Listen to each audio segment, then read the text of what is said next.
Hi everyone, రాగి ఇడ్లీలో ఎలా తయారు చేయాలో చూసేద్దాం. దానికోసం ఒక కప్పు మినపప్పులో కొద్దిగా అటుకులు వేసుకొని 4 గంటల పాటు నానబెట్టుకోవాలి. అటుకులు వేయడం వల్ల ఇడ్లీలు సాఫ్ట్గా వస్తాయి. ఇలా నానబెట్టుకున్న తర్వాత మెత్తగా మిక్సీ పట్టుకోవాలి. ఇలా మిక్సీ పట్టుకున్న దాంట్లో 2 కప్పుల రాగి పిండిని అయితే వేసుకోవాలి. వేసుకొని ఉండలు లేకుండా మంచిగా కలుపుకోవాలి.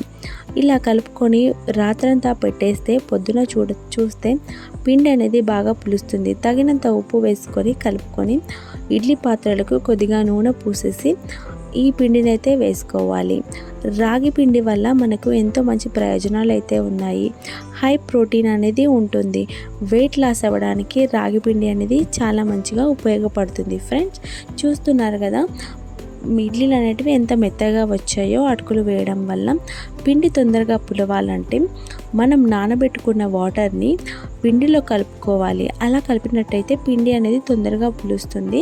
ఇంకా నా టిప్ నచ్చినట్టయితే ఒకసారి చూడండి ఫ్రెండ్స్. వీడియో నచ్చితే మాత్రం తప్పకుండా లైక్ చేయండి. అలాగే మరిన్ని మంచి వీడియోస్ కోసం నా ఛానల్ని తప్పకుండా సబ్స్క్రైబ్ చేసుకోండి. Bye friends. వీడియో ఇంతే friends. Thank you for watching.